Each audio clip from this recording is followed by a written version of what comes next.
Well, hello, everybody. I hope everybody can hear me. My name is Josh Andrus. I am the Executive Director of Project Confederation. We have done a lot of work on the Alberta Pension Plan stuff over the last few months here. And just give me a second. Let me get my share screen going here. Okay, we'll go. So thanks for joining the Q&A. The objective today is to answer as many of your questions as we can. We did have a homework assignment. Granted, there's about 300 people here, or at least there were when last time I looked. So I hope everybody did their homework. I'm pretty sure that not everybody did. So we'll just do a quick, just a little overview of the previous presentation. First of all, a lot of this is born out of really a frustration amongst Albertans on the lack of fiscal fairness across the Federation. Of course, Alberta had a referendum in 2021 to abolish equalization from the Constitution of Canada. Unfortunately, that would take a constitutional conference in order to change that. But in terms of the pension, we do see tremendous disparities in terms of how much Albertans are contributing and how much we are receiving in benefits due to our demographic and financial advantages of living in Alberta. So as you can see here, the Constitution of Canada grants jurisdiction of pensions to the provinces. The Parliament of Canada can make any laws in relation to old age pensions and supplementary benefits, including survivors and disability benefits, irrespective of age, but no such law shall affect the operation of any law, present or future, of a provincial legislature in relation to any such matter. So this is something that Alberta can do without needing the federal government's approval to do it. And it's within our constitutional jurisdiction. The Canada Pension Plan Investment Board, or CPPIB, is the organization that oversees the Canada Pension Plan and invests and manages the assets. It is operated at an arm's length from the federal government. This means that Parliament, the Prime Minister, or Finance Minister cannot direct where the money goes, what it's being invested in, so on and so forth. It was established in 1997 during reforms set in motion following the federal government's determination that Canada Pension Plan, as it was constituted in 1996, was unsustainable. In other words, the contributions that were going in weren't enough to fund it. The 1997 reform saw the contribution rate gradually increase to 9.9% to ensure retirement stability for pensioners. And as if you're around in 1965, you are aware that the original contribution rate in order to maintain fund viability was only 3.6%. So as you can see, it's almost tripled in the last, what was it, 57 years, 58 years. So the Alberta Pension Plan analysis and what we're here to talk about was a report that was done by the Alberta government through Morneau-Shepell. So the Fair Deal panel, which was around in 2019, issued a report to the provincial government. The provincial government contracted Morneau-Shepell, which is one of the leading pension analytics firms in the country. It was renamed LifeWorks in 2021. And they were tasked to conduct an analysis of the benefits and risks associated with the establishment of an Alberta pension plan. As you may be aware, Morneau-Shepell is most commonly associated with Bill Morneau, the former Liberal finance minister, who served as the firm's executive chairman prior to taking office. So right away, we're into the Bay Street type of a mindset with this, because we are dealing with substantial financial assets. So you do want to bring in the best, and that's what the government's purpose was. So what the government did was then they released this report just this September. That's what we're here to talk about, is the report. And there is currently an engagement process going on. We'll talk about that a bit later. The first step in determining the details around a potential Alberta pension plan is the initial asset transfer. And the initial asset transfer is outlined in Section 113 of the Canada Pension Plan. And I'm just going to paraphrase this, but the initial asset transfer, which is the amount that an Alberta pension plan would receive from the Canada Pension Plan, It's calculated as the amount of total of all contributions credited to Albertan employees or self-employed individuals, the part of the net investment return, or how much interest has been accumulated, how much investment returns have been accumulated, minus the total amount of benefits paid to Alberta seniors, minus the cost of administration of the Canada Pension Plan. So it's, in theory, should be pretty straightforward. I mean, you would think the Finance Department of Canada would be able to calculate this somewhat quickly, but that's kind of where we're at. Once we get that initial asset value, we can actually take a look at some of the options. Do we lower contribution rates? Do we increase benefits? This is the discussion that we're going to have at this point in time, though. We need to know what that initial asset is. So that's really where we're at as of right now. So LifeWorks, using the best publicly available data to them, use that formula to estimate that the asset transfer from Canada Pension Plan to a potential APP would be $334 billion. That, as I said, is total amount we've put in, plus interest earned, minus how much we've taken out, minus management costs. It's important to note that our net contributions have exceeded all other contributing provinces since the fund was established every single year. So every single year, we've been putting in more than we've been taking out, which means that number, or the amount or the portion of the fund that we own as Albertans, is about $334 billion. Now, that's with publicly available data. Not all pension data is publicly available. And now the chief actuary has, well, at least we hope, has been tasked with figuring out exactly how much that initial transfer would be.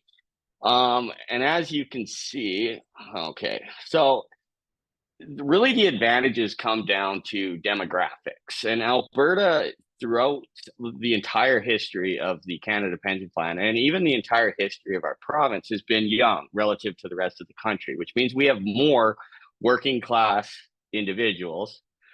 age individuals, that are making more money per average with less seniors to look after. So every year, what you see is young people move here. Seniors, on average, we have the same amount. And I'll get into that in the next slide. But this means that Alberta, despite being only 16% of the population of the Canada Pension Plan, is responsible for a disproportionately higher share of contributions into the Canada Pension Plan every single year. On the flip side, because we're home to just 10% of the retirees collecting benefits, it means that we are essentially subsidizing older populations in the rest of the country just by being in the Canada Pension Plan. And this is something that, as we move forward over the next 20 or 30 years, is going to become, as long as our demographics remain young, is going to be increasingly a problem for us, where we're going to increasingly be subsidizing the fund. And it's also important to note down here that migration patterns indicate that a similar number of seniors move to Alberta once they retire than the ones that leave. So the number of seniors that are collecting benefits throughout Alberta's history as a portion of our number of working class people has remained relatively constant.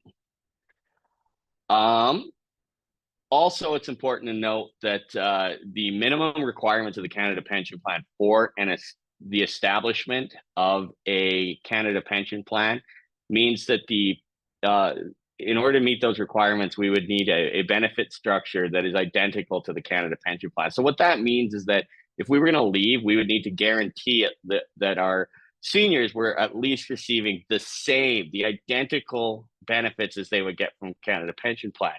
And because of our demographic advantages, our income levels, and so on and so forth, we would have the option, and this is something that we're exploring, to increase benefits to our seniors. So that's an option, very much so.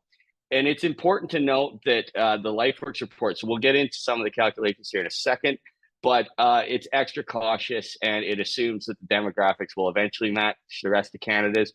So the numbers, if Alberta stays younger, would be better than LifeWorks calculations. as you can see just by this chart, this is the estimated base rate. So the base CPP amount, that 9.54%, is what the Canada Pension Plan chief actuary in their 31st report said was the minimum contribution rate required to float the Canada Pension Plan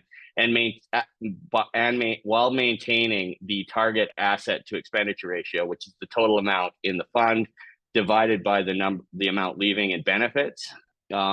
So as you can see, that target asset to expenditure ratio is actually significantly lower for the base CPP than what LifeWorks estimates an Alberta pension plan would be. That in order to maintain an asset to expenditure ratio of 28.9, so that means essentially number of years of expenses in the fund would be 28.9 years, while the base CPP at a 9.54% would be 8.4. So we would have more money in the Alberta pension plan by about 4 times, just under 4 times, and decreasing the minimum contribution rate of 3.63. Now, these calculations are based on maintaining existing benefit structure to seniors. Obviously, once we get that initial asset amount, we'll be able to do more in-depth analysis on exactly how much those savings would be, how much of the benefits we would pass on to our existing collector or the retirees. So that's something to keep in mind. And this is one that's come up a few times, because the number one, we'll say, point of opposition that we've heard, and this is coming a lot from the opposition, but is that the government, for whatever reason, is going to steal the money. That this is and nothing could be further from the truth. Like, nobody's sitting here saying that we've got concerns about Chrystia Freeland interfering with the Canada Pension Plan, because the Canada Pension Plan has investment independence built into the legal framework. So the government cannot dictate to the Canada Pension Plan what to do with the money. They've tried. In fact, just late last year, there was an incident where Chrystia Freeland tried to convince the Canada Pension Plan Investment Board to invest more in Canada, to which the Canada Pension Plan Investment Board responded, if you make Canada a more attractive place to invest, we might consider it. In other words, essentially saying that, hey, Canada is not a super good place to invest right now. We're going to put our money elsewhere, and there's nothing that you can tell us.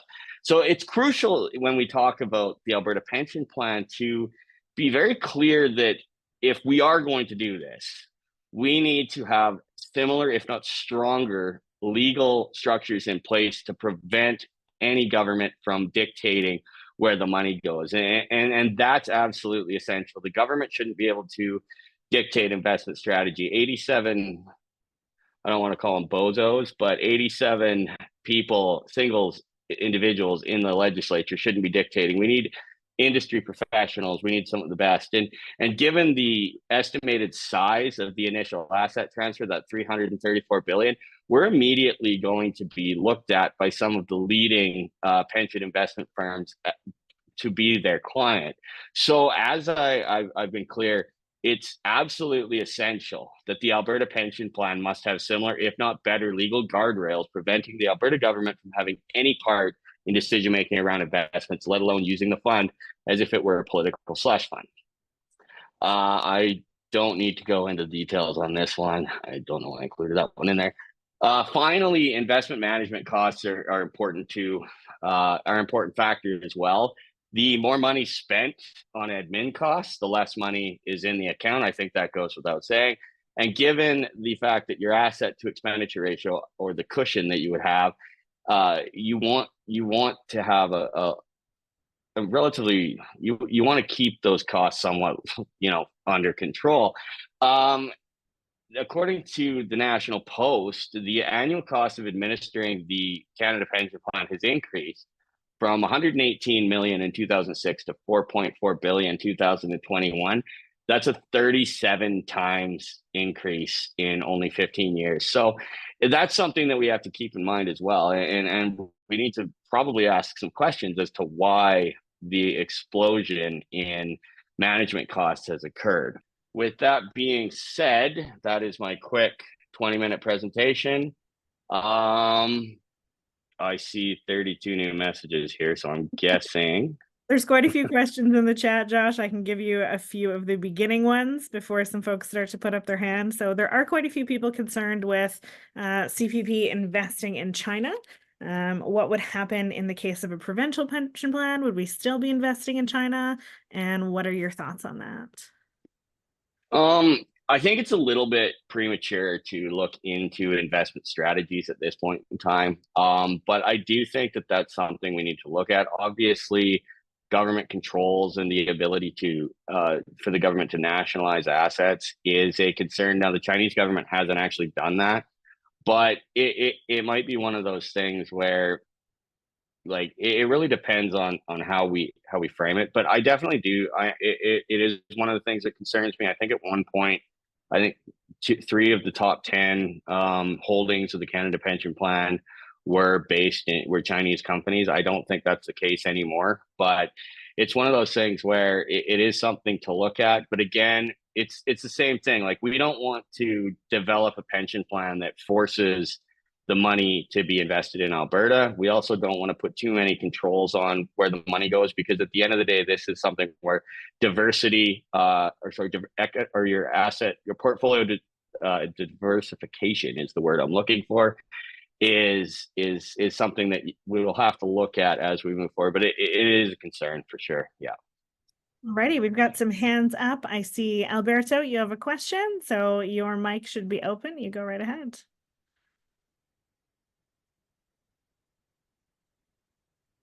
I can't hear you, Alberto. How about now? There you go. Yeah, that's better. Okay, thank you. My question is, with regards to if we were to move the pension plan to the APP, with regards to widowers' pensions and supplemental pensions, would those carry over to the Alberta Pension Plan? I believe so. It depends on which they're under. I believe all those are under the Canada Pension Plan Act, though. I think those are CPP. So effectively, in order to move over to an Alberta pension plan, we have to guarantee that all benefits associated with the Canada Pension Plan that we're replacing are at least the same. If they're lower, then that leaves us in a precarious legal position where the Canada Pension Plan may just say, look, you guys don't meet the requirements to start your own. And that's one of the things that's in the legislation. So if we're going to do this, we have to do this right. But again, that goes back to my earlier point that because of our demographic advantages and our income levels, we do have the opportunity to look at options that include increasing the widow benefit and even the death benefit, right? So this is something that as we move forward, we're going to be looking into. This is something that is going to get developed.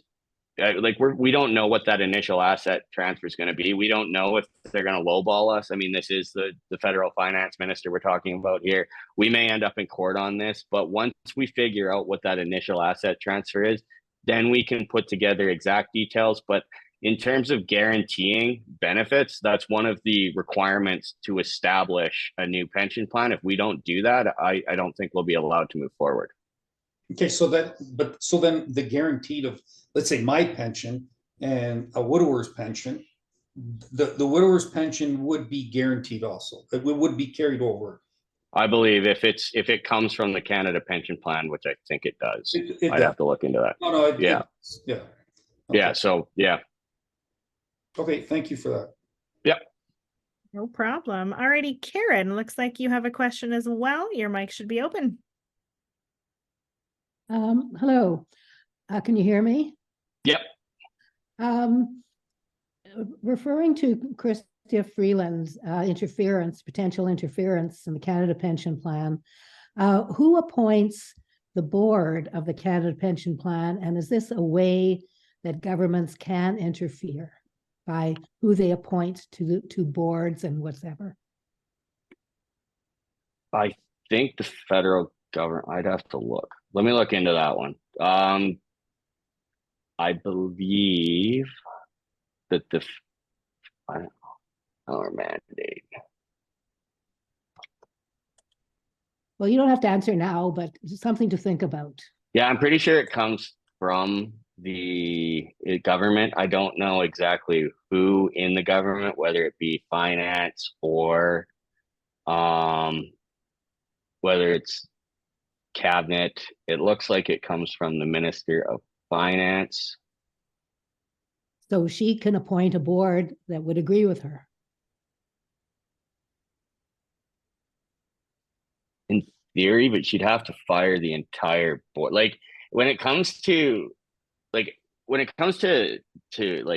pensions, the biggest thing that you want to avoid is undermining public confidence in the pension plan, and investment independence is a way to guarantee that. So it's one of those things where if the federal government were to actually take action like that, or if any government were to do that, you would almost instantaneously lose public confidence in the pension plan. So it's one of those things where, in theory, I'd have to look into it more. I do think there are some restrictions, but I'd have to look into that more. But it's yeah, like when you're using words like sustainable component of Canada's strong social safety net and you're directly interfering in their independence, it's going to undermine confidence in the fund. And I actually think that's probably a reason to do this, but I'd have to look into it a little bit more. I have a follow-up question. Yep. The financial advantages are undeniable. I think your major problems will be in fear, inertia, lethargy, disinterest, distrust, that type of thing. So is that something that you or the government is planning on trying to tackle? Yeah, I mean, when it comes to fear, like I do think that most of the opposition to this, like a lot of their points are easily defeated with just logic. Like the one that like they're going to steal your pension, like that to me is just bogus. Like we have like this is where we need to really be talking about protections, right? And that goes back to your point about the board of the CPPIB.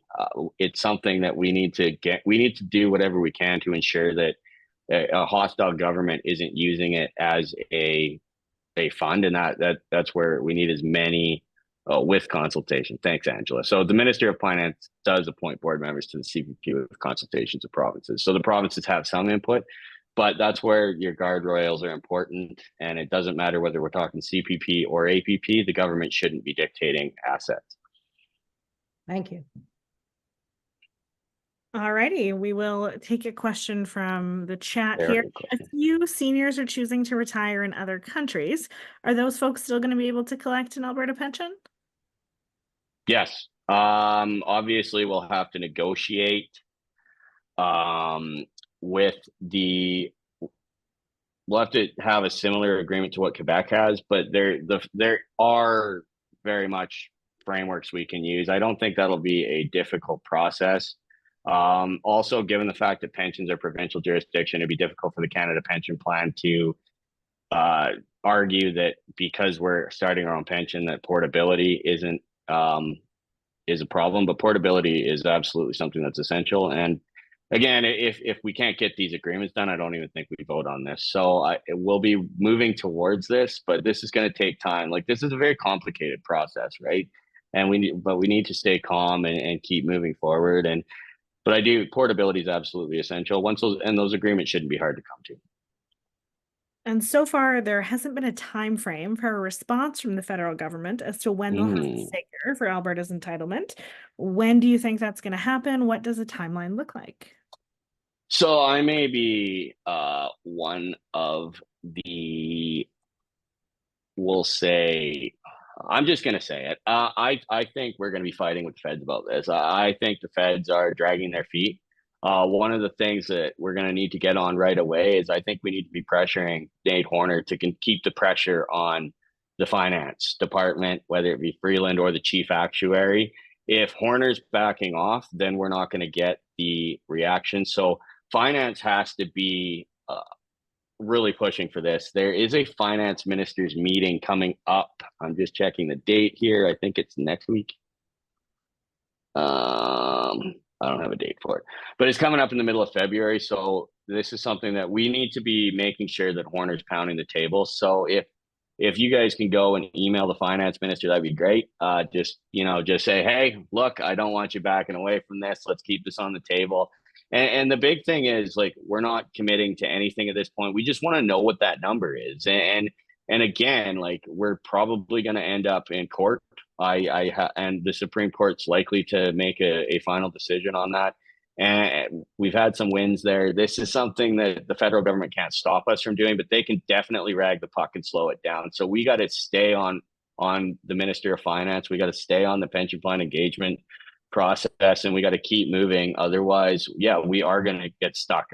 This is going to be, somewhat, we will get lethargic, but it really comes down to the driver of this. Like, I'm just out here doing town halls, right? Like, I will be on the road. We'll be doing a lot of this stuff.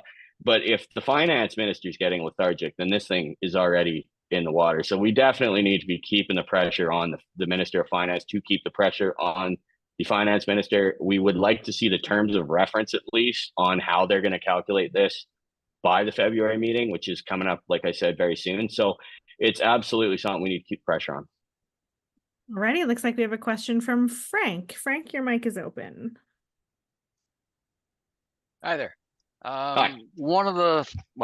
I've worked in Alberta now for over 40 years, so I'm currently collecting my Canada Pension Plan, and trust me, I can't live on it. That's for damn sure. And so if we've heard lots of questions and talk about the portability, etc. So and if we do move over to an APP, does my pension now come from an APP, or is it still going to continue to coming from a CPP with me living in Alberta? So the theory is that it would come from the APP, unless you, of course, worked in another province and collected income in another province and contributed. If you worked in Saskatchewan, so that would come from, if you worked in Quebec, you would collect from the Quebec pension plan, and then if you worked in Manitoba, you would collect from the Canada pension plan, and then you would collect your Alberta pension from the Alberta pension plan. So it would effectively operate exactly the same way Quebec does. And I haven't heard anybody in Quebec demanding that they join the Canada pension plan. So It's one of those things where, yeah, like, it seems like a complicated process, but I don't think we're going to have a ton of trouble designing this, because we do have a template that functions like it's supposed to. People pay into the Quebec pension plan, they get money out of the Quebec pension plan. So the Alberta pension plan would be theoretically structured that way. Now, one area that we may be able to look into is an opt-out or an opt-in. If you want to remain in the Canada pension plan, I don't know why you would, but if the option is there, that's something that maybe is to be looked at, and that's something to be talked about. But like I said, we're in the early innings of this. We're still fighting with the feds over the initial asset transfer. But in terms of pension portability, yeah, you would collect from an Alberta pension plan, or otherwise, right?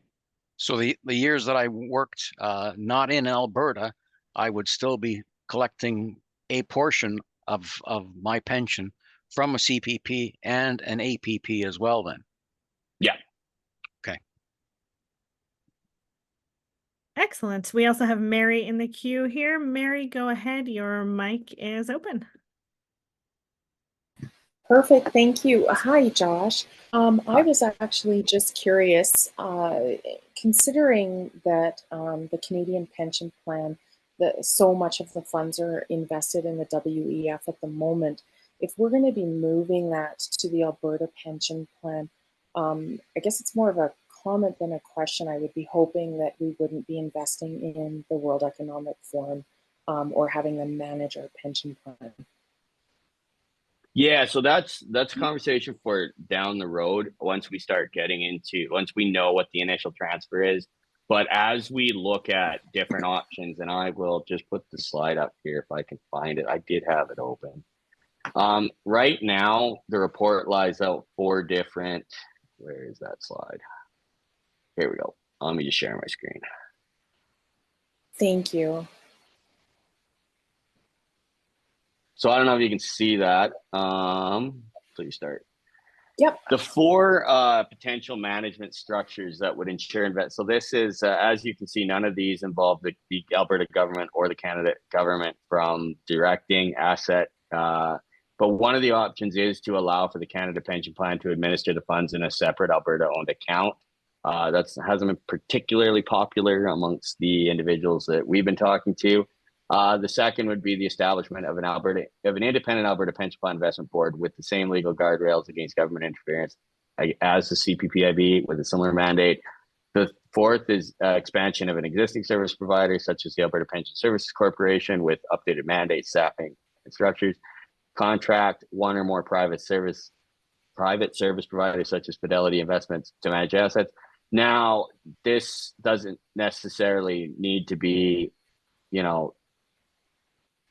one of these. It could be a mixture. Like, again, we're very early in the process, but as we go through and once we figure out how we're going to have this set up, we'll be looking at different management strategies. We'll have, private service providers pitch us, why should they manage our fund?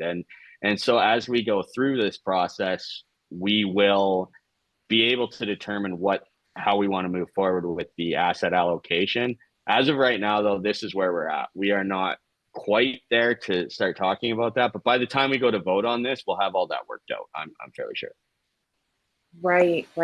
Okay, and this, I guess, a follow-up comment would be maybe to ease people's minds about having an Alberta pension plan would be to be very transparent about where it actually is invested. I was quite shocked to see how much of our funds are actually supporting the World Economic Forum. So I think moving forward, that would probably be something you might want to add to things. Yeah, again, like I said, I don't, as far as I know, that we are going to be doing this kind of as a step-by-step process. I think one of the reasons that we have such a strong opposition to this is that, yeah, a lot of people are confused about what's going on. And I think that's just because we're so early in the process, that a lot of these details still need to be worked out. But if we go through this at the right pace, where by the time we get the initial asset transfer deal figured out with the federal government, through all the court cases and all that drama that we're inevitably going to have to know, by the time we get that initial asset amount, once we know what that number is, that we're basically, then everybody's going to know what that initial asset transfer is. And that's not a question anymore. And then we just kind of slowly work through the questions. And then by the end, we say, okay, this is what we're thinking about doing. You now have to tell us whether you want to do it or not. And that's really where we're at. It's going to be a slow process because there is a lot to work out. But that is something to keep in mind as we move forward, for sure. Awesome. Thank you so much. Yeah, no worries. All righty, Susan, your mic is open. Hi, my name is Susan. I live in Calgary. I've been here for a long time. I'm a former Ontarian.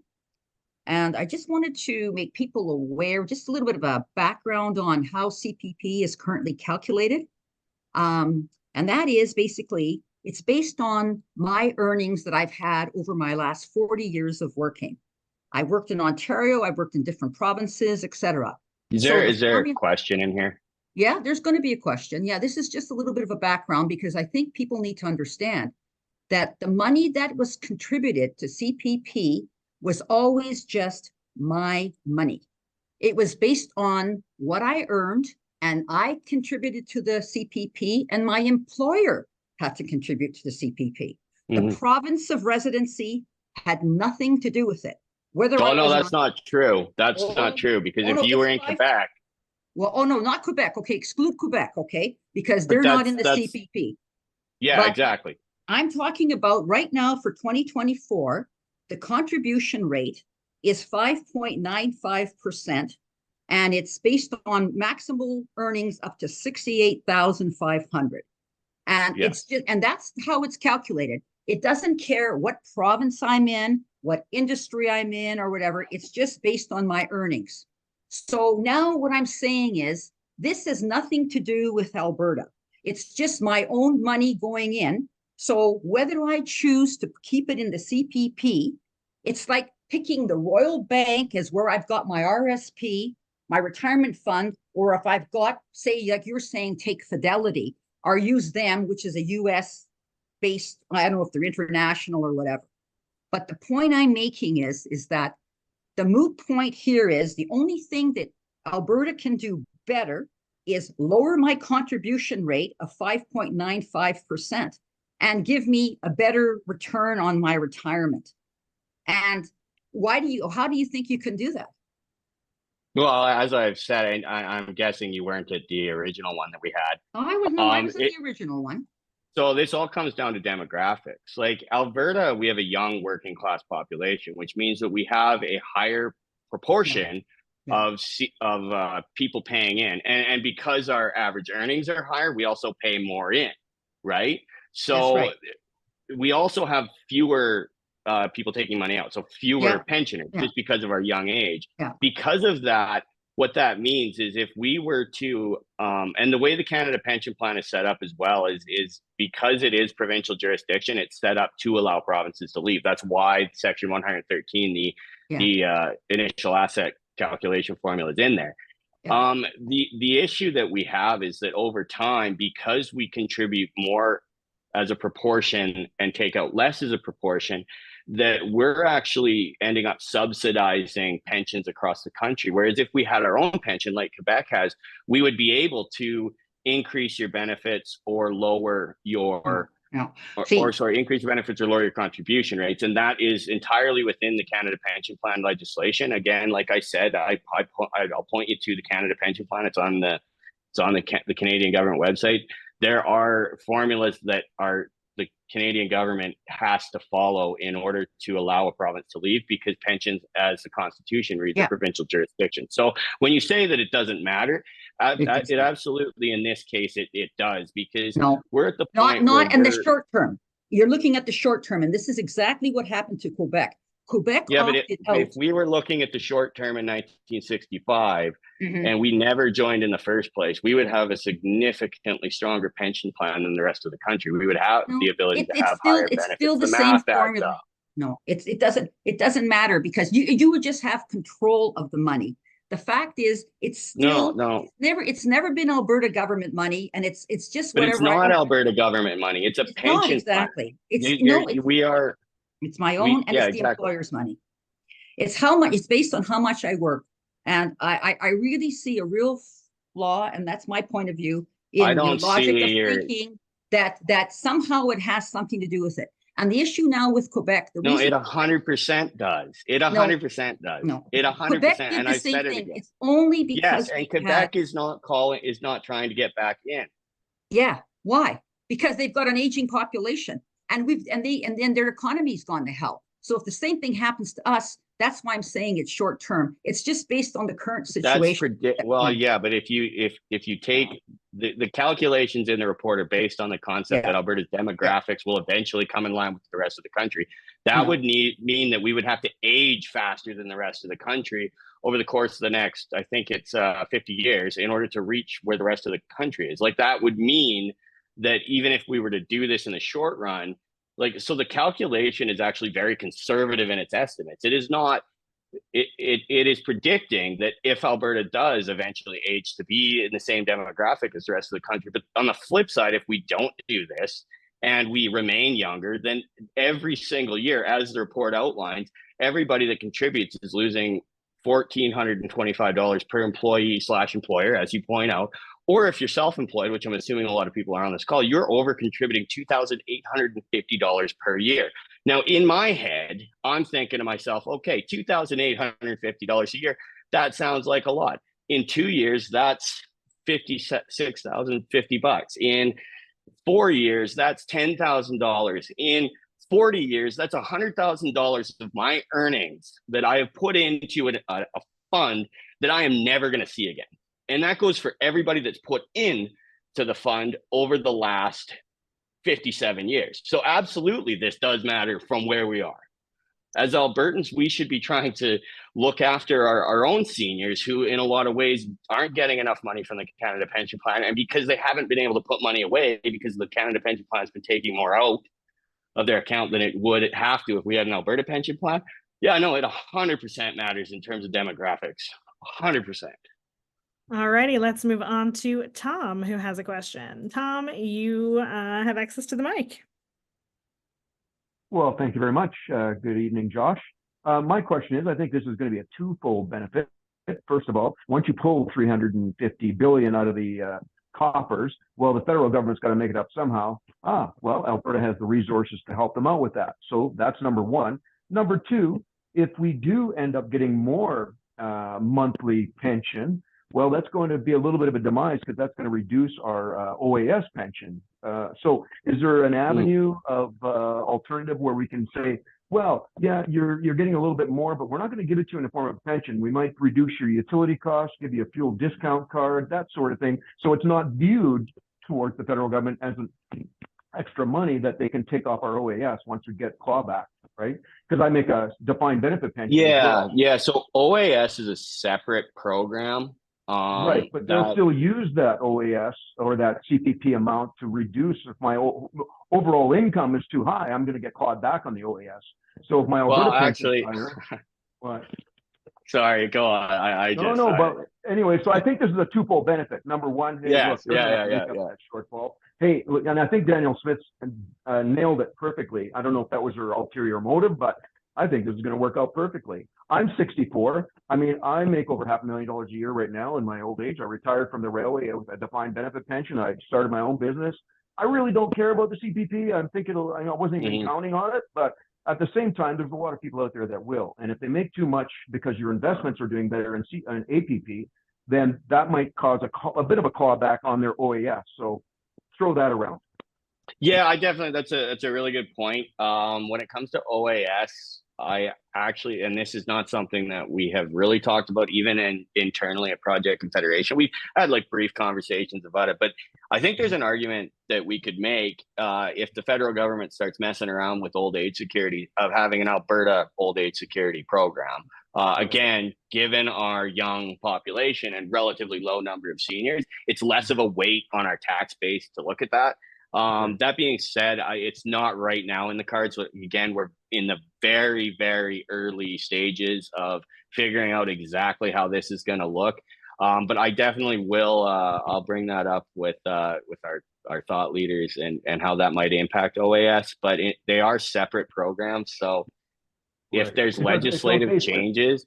Yeah, if the federal government starts making legislative changes to OAS in response to the Alberta Pension Plan, that's going to open up an entirely different discussion. And I don't think the federal government wants to go there. Like, we've been funding these programs, and that goes for virtually every single federal program, is Alberta taxpayers funded. I mean, this is just an aside from equalization and that $23 billion a year, $611 billion from 1957 to 2020 or whatever that number was.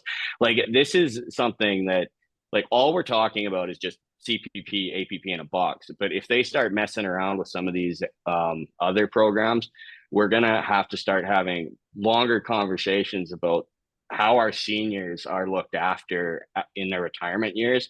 Because if the federal government is making changes that could be viewed as aggressive or hostile to the program in order to hurt Albertans, we're going to have to absolutely look after that. Okay, well, it's not really. It's totally. They don't care where the income comes from. Once you make over, I think, 72,000 in pensions or income aside, well, they're going to start clawing back your OAS. They don't care where. It's a law right now, right? So that's going to happen if you make more on APP. Then they're just. Yeah, you know what I'm saying. They're just going to take it off. Yeah, I know what you're saying. Yeah. I know exactly what you're saying. Again, like, we're in the early stages. Like, I don't even like. Okay.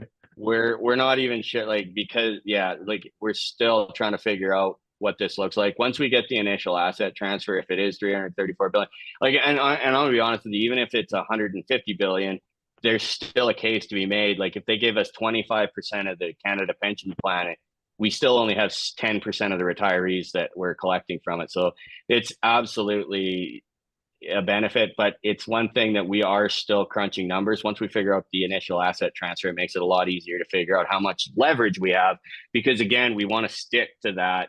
And we like what asset to expenditure ratio are we looking at? Do we want to maintain it at the 8.4 that the Canada Pension Plan has, or do we want to go to LifeWorks at 28.9?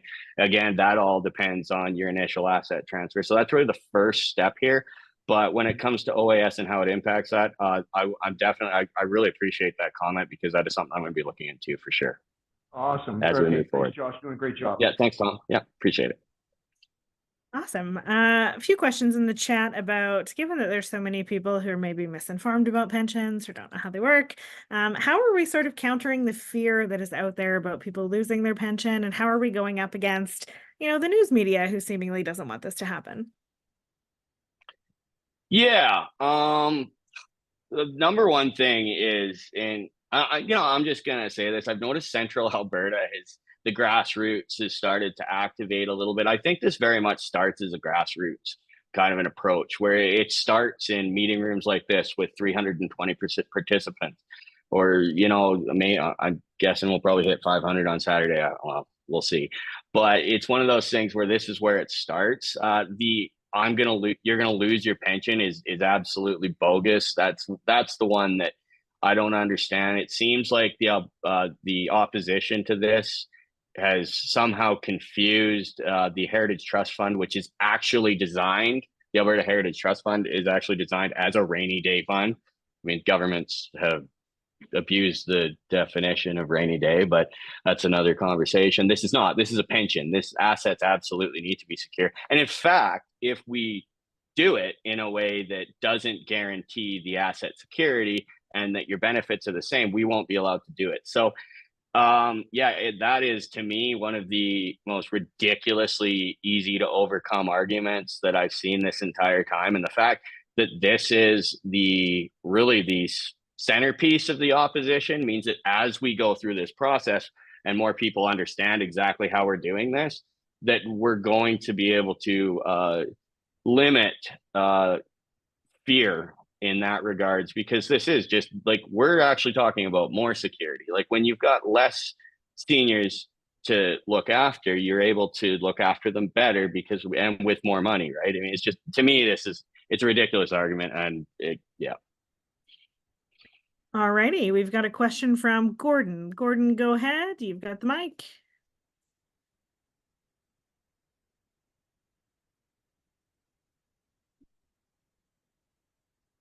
Are you there, Gordon?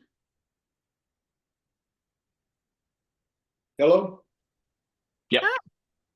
Okay, I just wanted to ask, is there a way we can give the federal finance ministers a time frame as to come up with a number? Because they're obviously, if they can, they're going to try to drag this out to make this another into our election, our provincial election next time around, and it'll be a big issue, and how that'll go. So is there a way we can give them a time frame to come up with a number? And if they don't come up with a number, we'll come up with a number and proceed forward.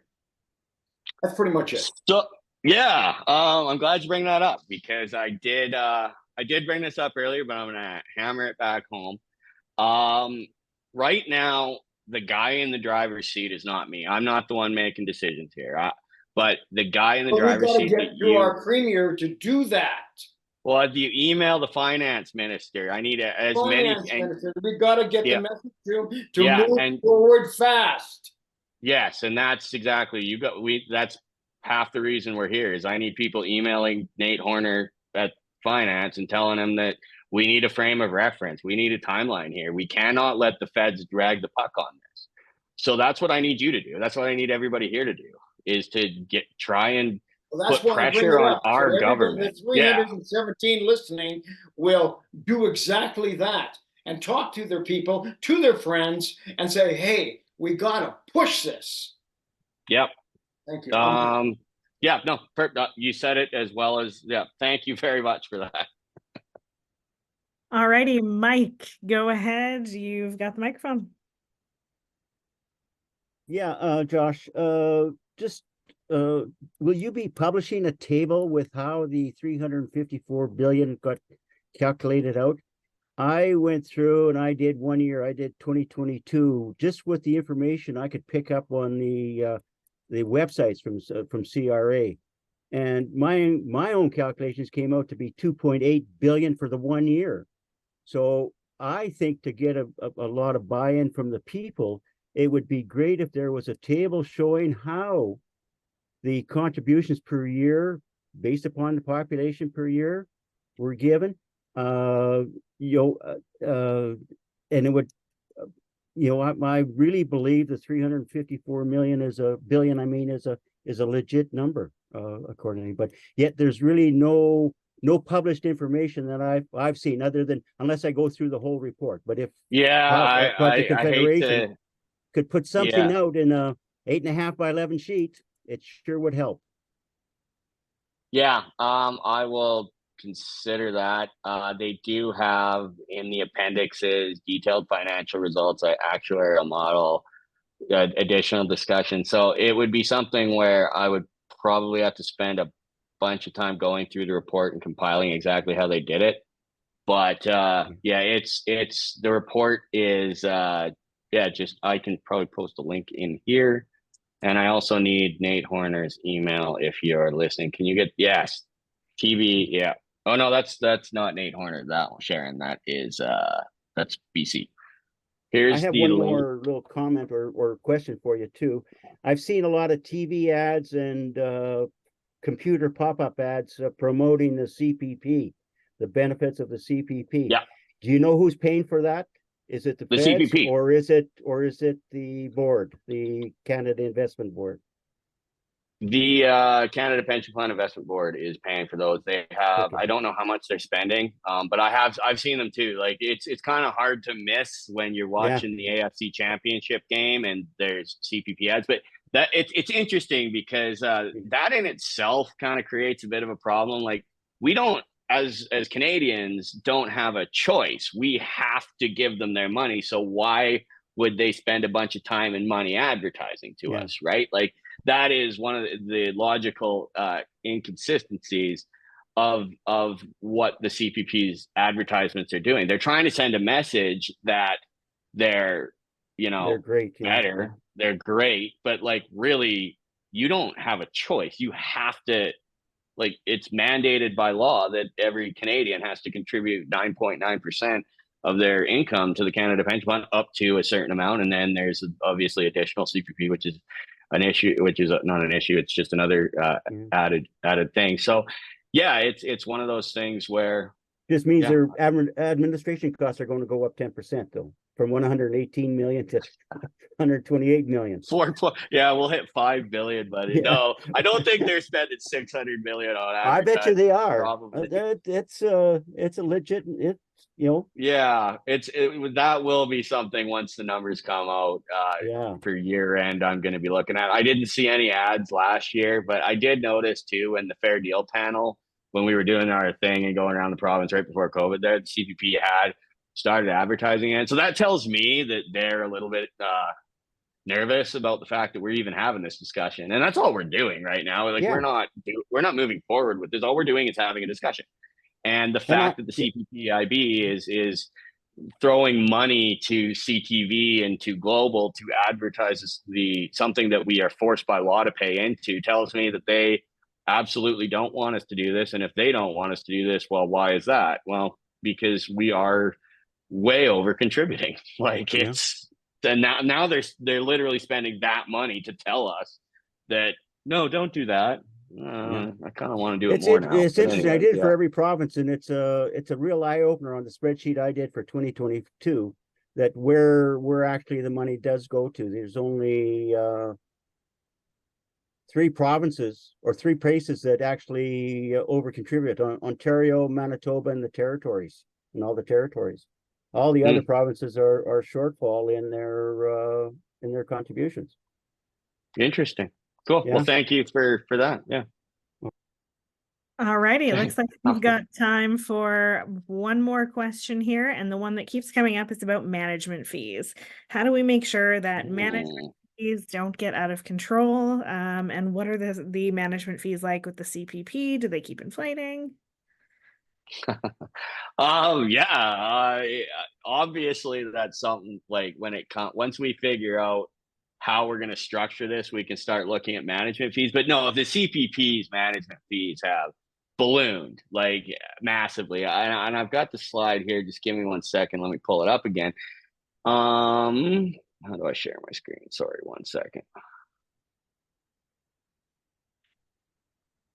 So as you can see, the yearly investment cost of assets under management of an average pension plan, according to LifeWorks, which again, formerly Morneau Chappelle, is 0.5%. So that means every year for every dollar in there, or every $10 in there, you would contribute 50 cents. So the Canada Pension Plan, however, their costs are 0.87%, which is well above average. And Andrew Coyne, if you get a chance to look him up, he's a National Post columnist. He calculated, and I think this is actually in the Canada Pension Plan reporting, but the asset management fees, or the cost of administering the CPP, has increased from 118 million to 4.4 billion in just 15 years. So that's 37-fold. Like, we're not talking a 118 million to 600 million. We're talking 118 million to 4.4 billion with a B. Like, we've changed, it's not million anymore. We're into the billions, and so that's absolutely something that we're going to have to do a lot of work on, figuring out how do we structure the plan in a way to, if we can, prevent these massive administrative costs going up, and who's getting it, right? Like, that's really the problems here. So that's something that we're absolutely going to look at. If there's legal ways we can do that, if there's just management ways we can do that.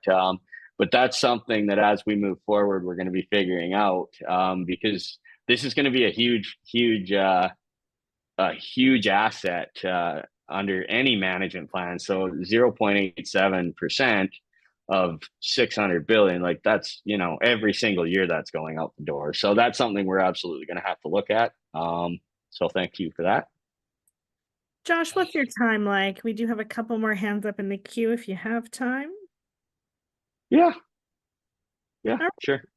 JM, you've been waiting a while, so let's give you access to the mic. Let's keep it succinct because we are technically out of time, but we'll take a couple more. Yeah, thank you, Josh. This is Jeevan. Well, I was listening to Susan, and I think she fails to understand, and correct me if I'm wrong, the CPP is a pay-as-you-go system, correct? Yes.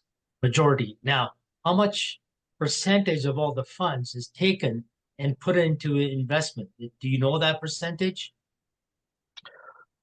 I would say I don't think they've got a ton of money sitting in cash. Obviously, we just talked 0.8% of that goes to management fees. I don't know what the breakdown of investment is. Some of it's in private placement, like apartment buildings. I think we own a bridge.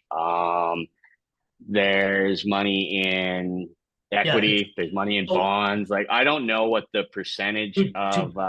To my understanding, it's not very high, because I listened to Michael Binion, and the vast majority of CPP is pay as you go. So that means the young people working, they're paying older people. Okay, so according to Susan, it's not that they take your contributions, put it to a side in investment, what they get is given to you. No, it's majority of the funds is pay as you go. This is why. But they have a target asset to expenditure ratio still, so that they do have a floating balance of 8. They try and aim to have 8.4 years worth of expenses in the account. So yeah, so I don't know what the breakdown is or where that money's invested, but it is pay as you go. That's the way it's designed. It's majority and it's interesting, and I mentioned this earlier, but in 1997 they had to actually increase the they've determined that the existing contribution rate was not enough to cover an increasingly aging population, and so they had to increase the contribution rate. So, but at the end of the for Saturday, if you could find that out, what percentage of the funds sit in investments, that'd be great. And then also, I just like to point out to the audience, yes, we have a younger population, but that's because we've had robust economies. And why have we had robust economies because we've allowed the private sector to prosper and not kill them by high taxes and regulations. Whereas the other provinces, that's what they've done. So I'll leave it at that. Thank you. Yeah. Okay, cool. Thanks, Stephen. Alrighty, we've got Patty is the last person with their hand up here. Patty, you can have our last Great. question of the evening. Yes, just a quick question. So I know this is going to be a long process, and there's a federal election in 2025 at least then. Is this going to change? Are we going to have to start from scratch again if there's a new government?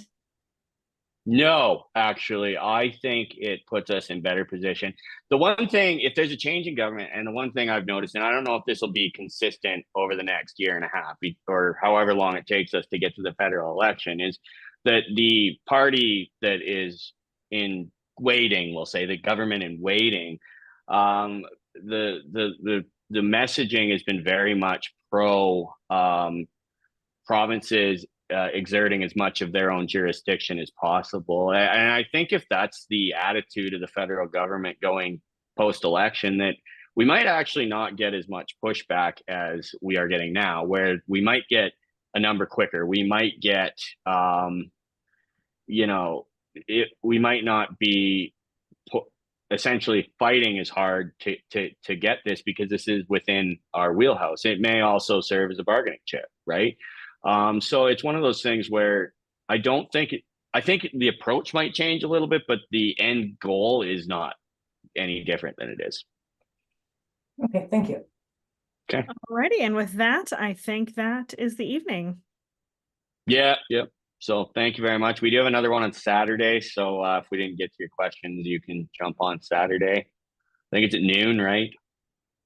12:30 it's going to take place on Saturday. I did pop a couple of links in the chat as well. One for the Have Your Say government engagement that's taking place until the end of February. Look for another event related to that. And then the Project Confederation website. It does cost us a bit of cash to put these on, takes up some resources. So if you did feel like kicking in and helping us out at Project Confederation, that is our link to donate if you are so inclined. Did you put it up? I did. I will do it again here. There Okay. we go. Or do you? I'll put this one up too. I can't tell if you're sharing your screen or not. I'll share. Popped it into the chat. And we are having another one of these Saturday, February 10th, 12:30. So if you did not get your questions answered today, please do feel free to either send us an email or join us on the 10th, and we will see if we can get to some more questions. Perfect. Wonderful. Thanks, everyone. Have a lovely evening. Thank you.